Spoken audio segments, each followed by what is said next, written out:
The link between the new boss of the post office and the Horizon software is simply phenomenal.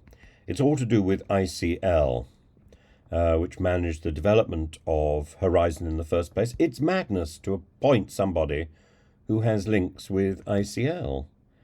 If you go back over the Horizon inquiry, there's a fellow called David McDonnell who told the inquiry that it was clear the critical cache component of the Horizon software was faulty and should have been rewritten. And then he goes on, and he was employed by ICL in 1998 to work on the EPOS system development. That is the Horizon development, the Horizon Systems Electronic Point of Sale.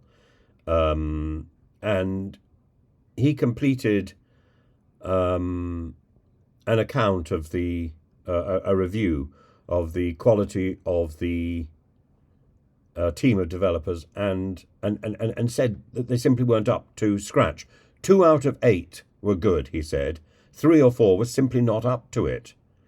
And they weren't capable of producing professional code. There were no standards, no rules. He said it was in free fall and a joke in the building. Fujitsu, which owned ICL, got the team to go to Japan to assess them. They went, they sat around, they did nothing.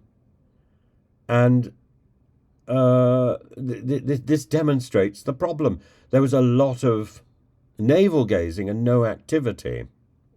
No effort, really, was made by Fujitsu, by ICL, by the post office to resolve the problem. Instead, the damage was offloaded, was transferred onto the postmasters and postmistresses.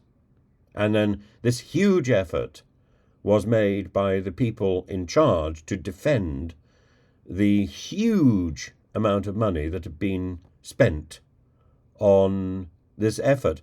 Parallels, I think, could probably start to be drawn with Rwanda. A huge amount of money has been spent on Rwanda, and government officials are going to do everything to defend that investment.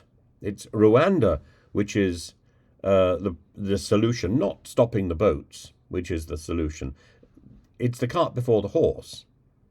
David McDonnell was part of a task force set up with a man called Terence Austin to address the problems.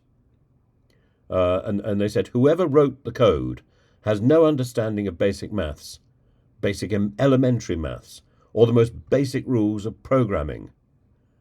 And Gareth Jenkins is another person who was brought in on the Fujitsu board, and he was apparently inflexible and evasive. Well, that's the thing all along. And Nigel Railton is linked to ICL. Why would you appoint somebody whose hands are so steeped in the mess? It's like appointing Macbeth to sort out a problem in the royal family.